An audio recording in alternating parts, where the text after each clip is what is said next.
नमस्ते दोस्तों। सबसे पहले आप सबको मेरी तरफ से जय माता दी।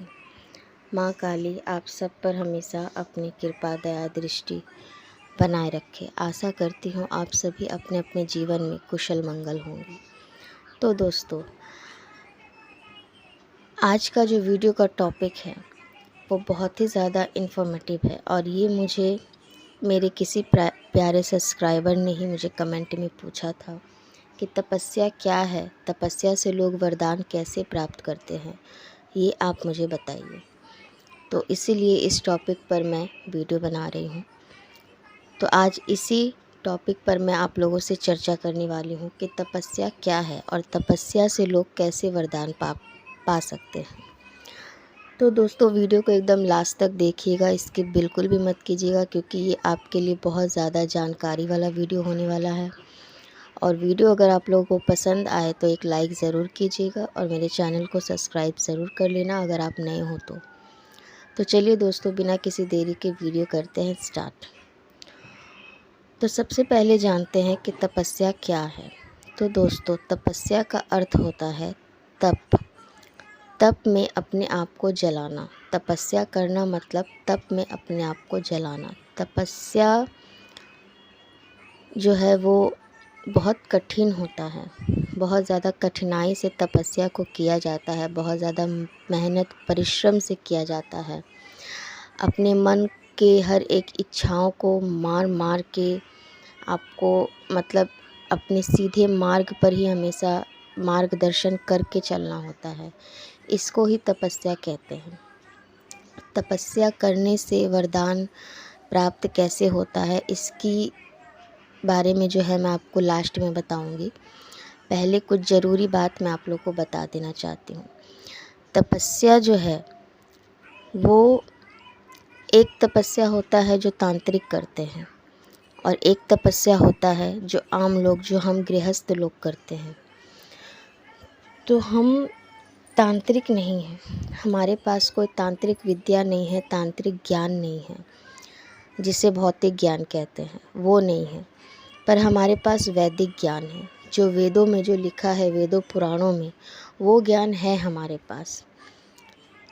तो हमें वैदिक ज्ञान की प्राप्ति के अनुसार तपस्या करना चाहिए, क्योंकि हम गृहस्थ लोग हैं और गृहस्थ लोग जंगलों में जाकर तपस्या नहीं कर सकते। जो तांत्रिक होते हैं वो जंगलों में, पहाड़ों में, किसी सुनसान गुफा में या फिर किसी सुनसान जगह में तपस्या करते हैं। और जो गृहस्थ लोग होते हैं वो ऐसा नहीं कर सकते। तब गृहस्थ लोगों को अगर तपस्या करना है, साधना करना है, तो वो अपने गृहस्थी जीवन में रहकर ही करना पड़ता है। लेकिन दोनों का जो तरीका वो एक ही है, बस हमारे पास तांत्रिक ज्ञान नहीं है पर वैदिक ज्ञान है।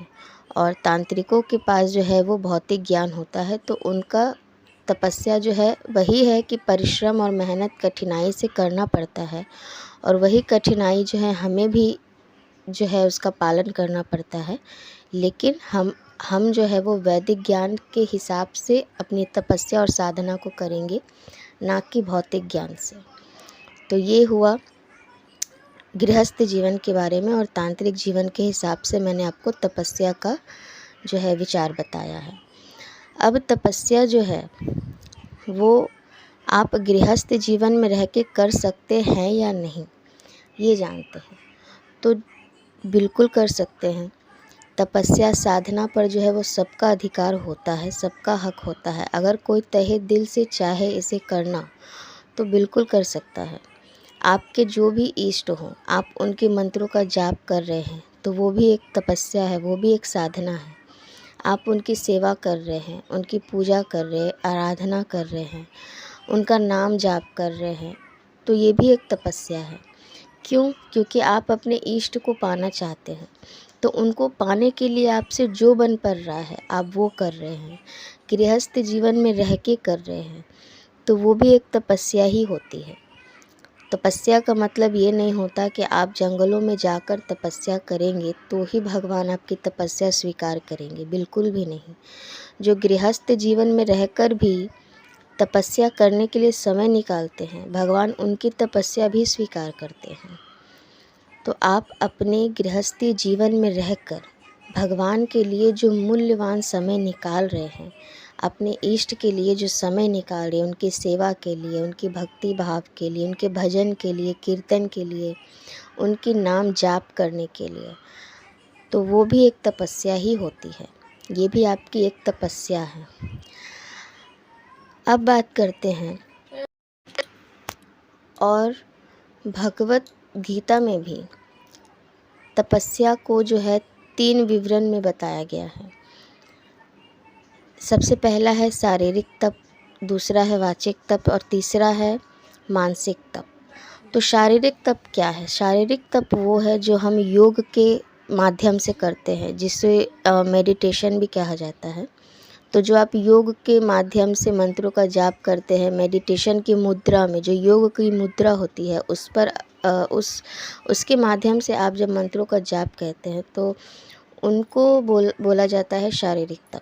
वाचिक तप क्या है? वाचिक तप है कि आपके वाणी में प्रेम और भाव की वाणी होना। जी दोस्तों, आप किसी को बेवजह अगर उल्टा फुल्टा बोल रहे हैं, कुछ गलत बोल रहे हैं किसी के बारे में, किसी को बेवजह आप डांट रहे हैं, फटकार रहे हैं, या फिर किसी को बेवजह आपने कुछ गलत बात बोल दिया, या फिर हर समय आपकी वाणी में जो है वो कड़वे बोल निकल रहे हैं, तो ये बिल्कुल भी गलत है।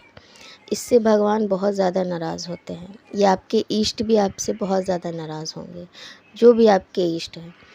तो अपनी वाणी में प्रेम की वाणी बोलना ही वाचिक तप कहा जाता है। आप अपने वाणी में जितना हो सके अच्छा से अच्छा बोलिए, जितना हो सके भगवान का नाम जाप कीजिए, जितना हो सके दूसरों के बारे में जो बुराइयां जो है वो कम किया कीजिए, जितना हो सके आप मीठा बोली बोलिए, उसी को कहते हैं वाचिक तप।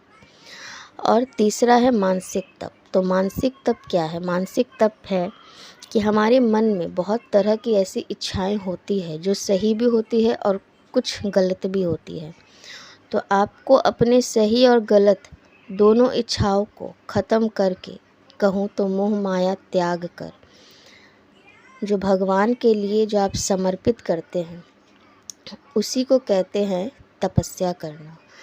क्योंकि तपस्या के समय आपके मन में कुछ गलत विचार नहीं होने चाहिए, कुछ गलत भावनाएं नहीं होनी चाहिए।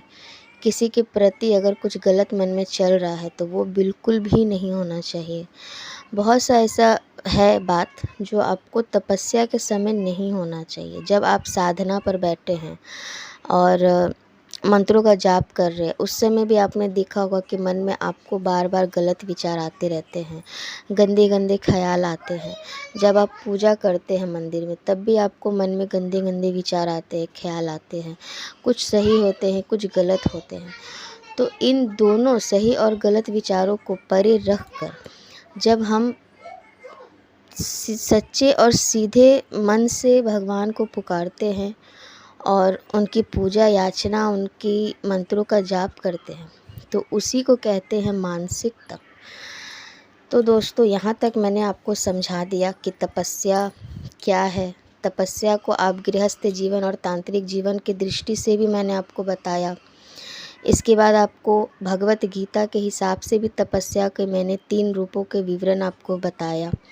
अब मैं बताती हूँ कि तपस्या से लोग वरदान कैसे पाते हैं।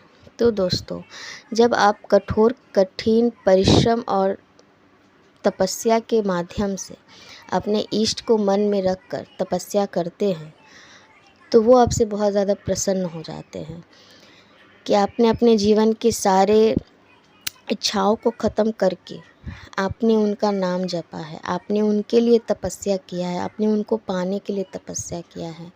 तो आप जो भी मन में रख के अपने इष्ट के प्रति जो तपस्या करते हैं, तो इसलिए वो आपको वरदान जो है वो प्राप्त होता है।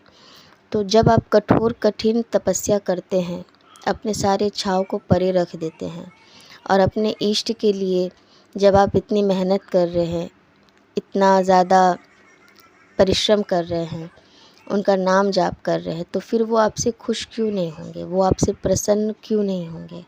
और जब वो आपसे प्रसन्न होंगे तो आपके मन में जो भी इच्छा होगी उस तपस्या के दौरान वो वरदान आपको प्राप्त होता है। तो ऐसे ही तपस्या के दौरान जो है आपको वरदान की प्राप्ति होती है, क्योंकि पहले के जो ऋषि मुनि थे उनको भी किसी वरदान को प्राप्त करने के लिए तपस्या करने की ज़रूरत पड़ती थी। अपने सारे इच्छाओं को परे रख कर वो भगवान के नाम को जाप करते थे। चाहे दिन हो, रात हो, धूप हो, बरसात हो, कुछ भी हो, वो हर मोह माया त्याग कर सिर्फ अपने तपस्या के मार्ग पर एकदम सीधे चलते थे। मन को शांत रखते थे, सिर्फ भगवान का ध्यान करते थे, ताकि उनको जो वरदान चाहिए उस वरदान की प्राप्ति हो। तो आप तपस्या कर सकते हैं, अपने गृहस्थ जीवन में रह के कर सकते हैं, और आपको आपकी जो भी वरदान की प्राप्ति चाहिए वो भी आपको ज़रूर होगी। तपस्या का सीधा सीधा एक अर्थ ये भी होता है कि आपको सही मार्गदर्शन करना।